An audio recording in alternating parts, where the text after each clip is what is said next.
মানব জাতির আব্বা যিনি, তিনি আদম, আবুল বাশার, তাকে সৃষ্টি করেছি আমি কোরআন শিখাইয়ার পর। আল্লাহর হাবিবকে আগে কোরআন শিখাইছি, তারপর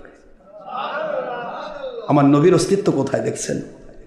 আল্লাহ রাব্বুল আলামিন বলেন আল্লামাহুল বায়ান।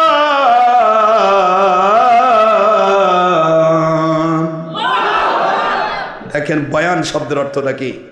তাফসিরে কুরতুবী খুলুন, খাজেন খুলুন, বাগবী খুলুন, সাফাওয়াতুত তাফসির, বড় বড় তাফসির খুলুন। আমি শিক্ষা দিলাম কি রে আমার নবীজিকে, আমার নবী সাল্লাল্লাহু আলাইহি ওয়াসাল্লামকে কি শিখাইলাম শোনো। আল্লামা শিক্ষা দিয়েছেন আল্লাহ পাক হু আমার নবীকে আল বায়ান, মা কানা ওয়া মা ইয়াকুনু।